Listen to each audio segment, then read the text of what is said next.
Hello everyone, इस lecture में हम लोग इलेक्ट्रोडायनेमिक्स का थर्ड क्वेश्चन करने जा रहे हैं और ये एक बहुत ही बेहतरीन क्वेश्चन है और मेरा इलेक्ट्रोडायनेमिक्स में इरोडोव का फेवरेट प्रॉब्लम है।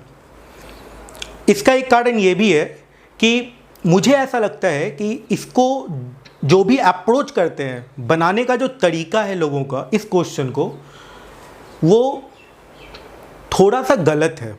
ठीक है, अब देखिएगा इस क्वेश्चन को कैसे बनाया जाए। मैं जो कर रहा हूँ, मैं कैसे बनाता हूँ इस क्वेश्चन को, और ये क्वेश्चन मैं अपने क्लासरूम लेक्चर में बताता हूँ स्टूडेंट्स को। वही क्वेश्चन मैं आपको अभी इस लेक्चर में बताने वाला हूँ। ठीक है, इलेक्ट्रोडायनेमिक्स का ये मेरा फेवरेट प्रॉब्लम है। देखिएगा क्वेश्चन में ऑथर क्या कहना चाहते हैं। Two small equally charged spheres, each of mass m, are suspended from the same point by silk thread of length L. The distance between the sphere is x. X is much lesser than L. Find the rate dq by dt with which the charge leak off each sphere if their approach velocity varies as v का value दिया हुआ a by root x, where a is a constant. ठीक है, देखिएगा question में क्या कहा जा रहा है कि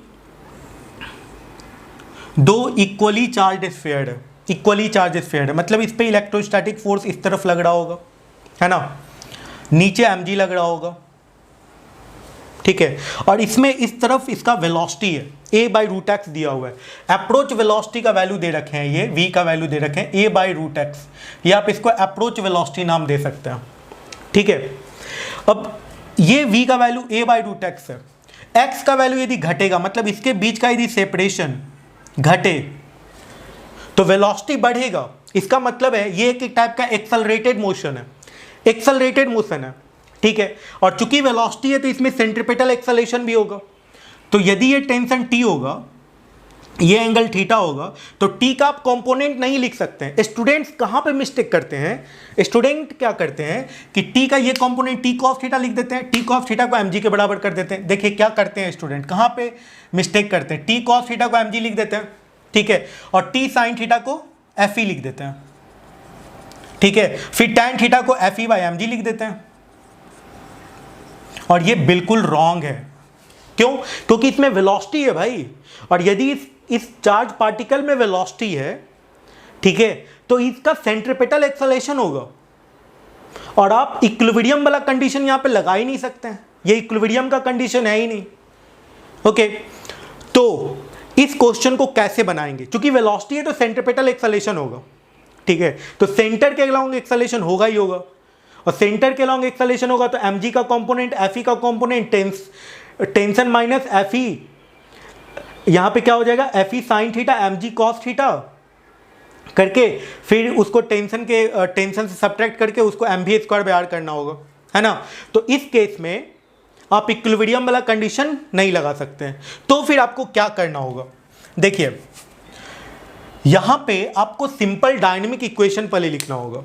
ठीक है, तो ये तो समझ में आ गया ना कि ये नहीं कर सकते हैं क्योंकि इसके पास वेलोसिटी है और आप इक्विलिब्रियम कंडीशन नहीं ले सकते हैं। इसका मतलब है टी का कंपोनेंट आप लेके नहीं बना सकते इस क्वेश्चन को।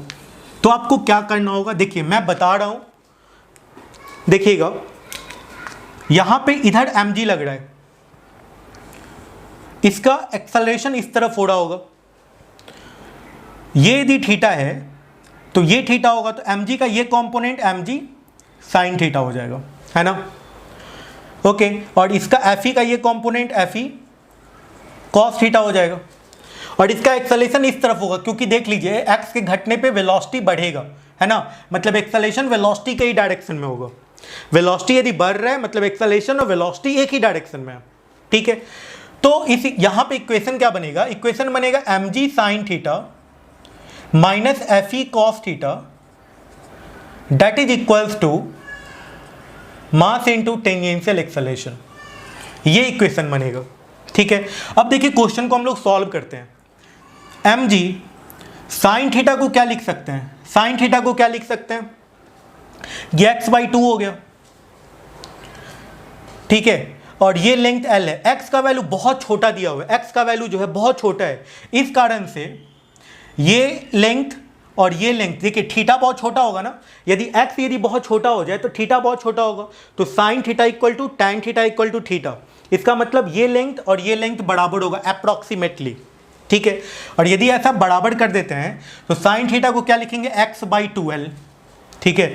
तो ये हो जाएगा एक्स बाई 2l, ये साइन थीटा हो गया, minus F E cos theta. F E cos theta को क्या लिखेंगे, एफ ई कॉस थीटा क्या हो जाएगा, कॉस थीटा का वैल्यू 1 बेस बाई हाइपोटेनस 1 हो जाएगा कॉस थीटा का वैल्यू, और एफ ई का वैल्यू हो गया 1/4 पाई एप्सिलॉन नॉट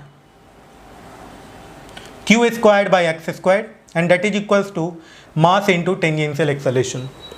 अब पॉइंट समझिए, यहां पे दिया हुआ है mg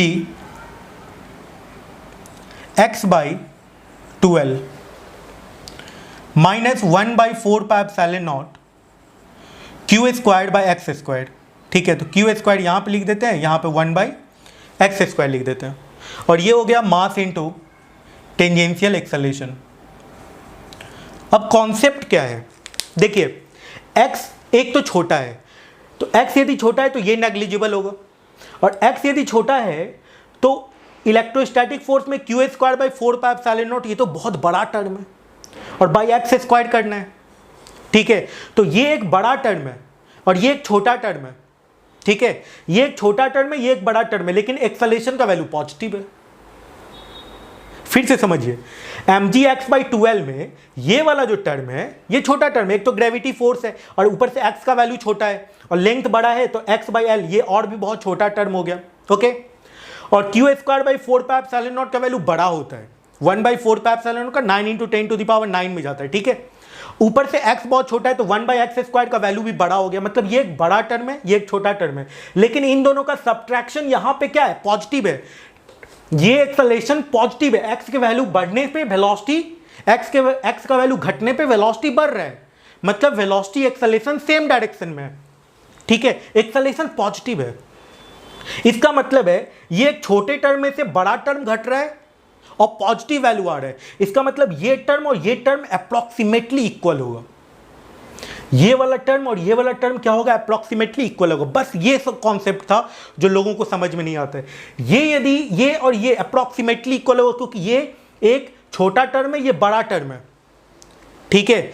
लेकिन ये कितना बड़ा हो सकता है, इससे हल्का सा छोटा होगा, ठीक है, जिस कारण से इन दोनों का सब्ट्रैक्शन नियरली इक्वल टू 0 होगा। और यदि आप इसको 0 कर देते हैं, क्वेश्चन बन गया। तो यहां पे क्या हो जाएगा, mgx/2l that is equals to q squared by 4 pi epsilon naught into x squared, ठीक है। अब इसको सॉल्व कर लीजिए, तो यहां पे आ जाएगा, देखिएगा यहां से ये 2 से कट जाएगा, 2 से 2 पाई एप्सिलॉन नॉट mg/l, ये आ गया x⁻³ that is equals to q square, है ना। तो अब इसको सॉल्व करना है, देखिएगा मैं यहाँ पे सॉल्व कर देता हूँ। तो ये आ गया, q का वैल्यू आ गया √2 पाई epsilon not mg, 2 pi epsilon not mg/l, 2 pi epsilon not mg/l x⁻³ इसको टाइम के रिस्पेक्ट में डिफ्रेंशिएट कर दी तो dq/dt का वैल्यू कितने के बराबर आएगा, ये तो ऐसे ही रह जाएगा 2 पाई एप्सिलॉन नॉट mg/l, और ये आ जाएगा 3/2 x⁻1/2, और ये आ जाएगा dx/dt, कुछ ऐसा आ जाएगा। यदि ये आपको समझ में आ रहा है तो अब ये क्वेश्चन बन जाएगा। देखिए ये क्वेश्चन में अब क्या है, अब इसको सॉल्व कर लीजिए, मैं यहाँ पे सॉल्व कर देता हूँ और फाइनल आंसर इसका कैलकुलेट कर लेता हूँ।